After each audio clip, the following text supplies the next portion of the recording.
I'm not going to talk a lot about traditional media.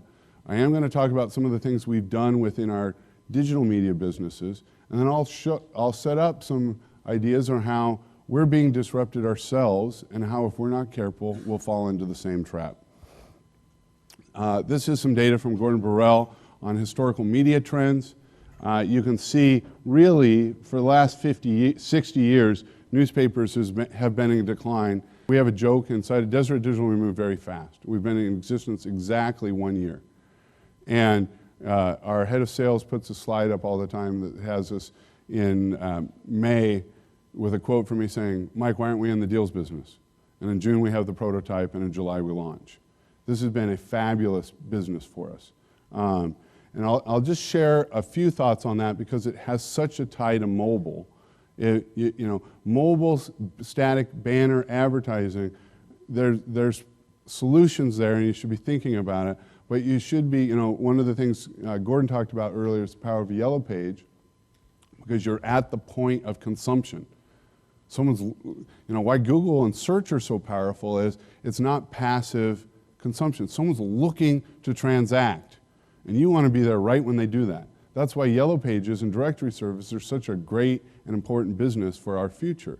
We're about 60% larger than Craigslist, which you see on the data on the right here. KSL.com, the only 4 broadcast media sites that are larger than us. This is Hitwise or Alexa, I can't remember here, but the only 4 that are larger are MSNBC, Fox, and CNN. We are a local market site, and we're the 4th largest broadcast media site in the country.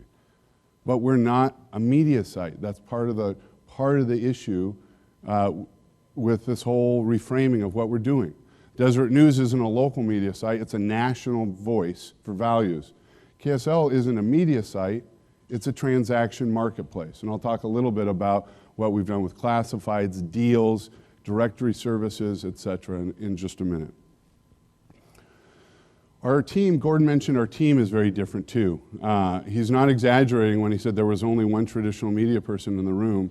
In fact, very few people at our company really think of themselves working for a local media company.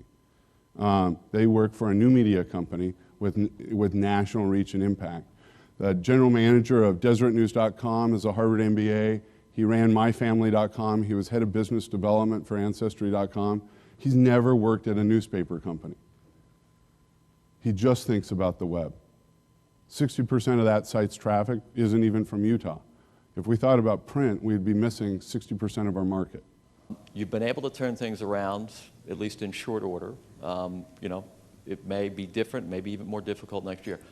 Are you optimistic about the future for media companies? Do you see them getting it and making the transformation? Let me answer in a short story. One of our board members, we were anxious how he would respond when we proposed some of our pretty dramatic changes. And we said to him, sometimes when the patient's sick, you've got to cut out the part that's infected. And he said, not if it's the heart.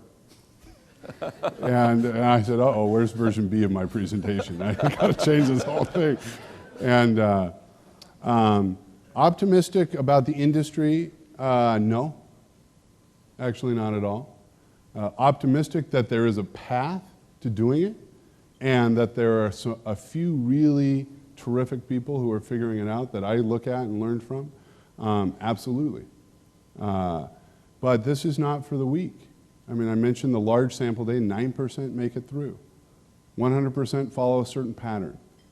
But you still see people trying to fight against what I think is overwhelming data. And those who aren't are doing really well. So I'm optimistic that there's a way forward. It takes dramatic changes and a commitment to reinvent who you are. Not a little innovation arm, but a complete reinvention. Great.